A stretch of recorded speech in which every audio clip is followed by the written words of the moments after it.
আজকে আমার রান্নাঘরটি আমার ভাই, চাচাতো ভাই ওদের দখলে। ওরা রান্না করবে আর আমি ভাবলাম যে এই সুযোগে একটা ভিডিও করে নিই।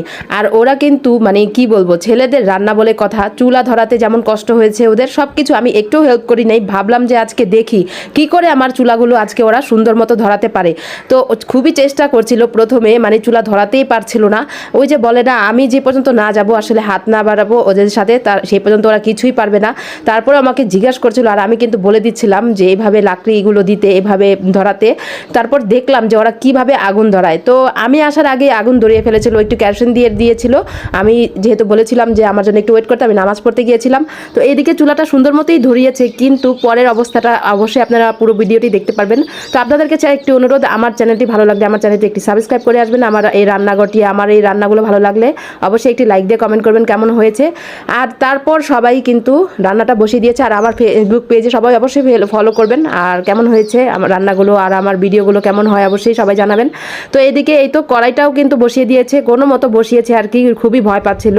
আর গ্যাসের চুলাতে রান্না করতে পারে আমার ভাইটা, কিন্তু আসলে লাকড়ি চুলাতে একটু ঘাবড়ে যায়, এটা স্বাভাবিক। আমি নিজেও এরকম হয় অনেক সময়, তাই তো যাই হোক, অনেকগুলো আলু নিয়েছে। মানে আমি হাসছিলাম আর ওদের ভিডিওগুলো দেখছিলাম যে ওরা কীভাবে নুডলস রান্না করছে। মানে এরকম নুডলস কিন্তু অনেকে হয়তো অজানা, যা এতগুলো আলু দিয়ে অনেকগুলো নুডলস রান্না করবে। যেহেতু এখন শীতের সিজন না, অত সবজি হাতের কাছে পাওয়া যায় না, তাই এভাবেই রান্না করছিল। আর আমি ওদেরকে বলছিলাম যে একদিন আমি রান্না করে খাওয়াবো এরকম আলু ছাড়া। আলু দিলে কিন্তু নুডলসটা আসলে স্বাদ অন্যরকম লাগে, আমার কাছে একটু কম ভালো লাগে, বাট আলু ছাড়া অনেক ভালো লাগে সবজি দিয়ে।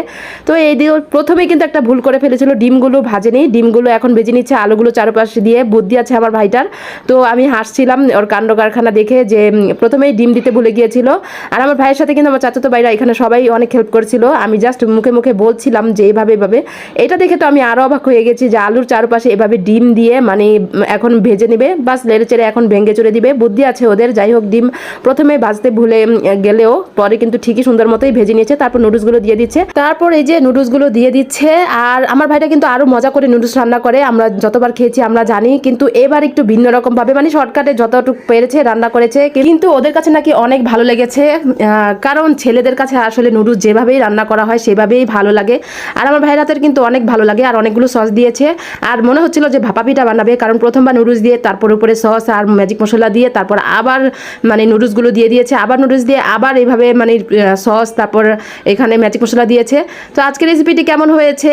আর এরকম নর্মাল নুডলস আসলে খেতে ভালোই লাগে, তার উপর আবার লাকড়ি চুলার একটু ভিন্ন রকম নুডলস রান্না দেখলাম, আমিও শিখে নিলাম। কিন্তু আমি আরও মজা করে রান্না করতে পারি রেস্টুরেন্টের স্টাইলে, এটাও ভালো হয়েছে। আমরা সবাই একটু ট্রাই করেছিলাম।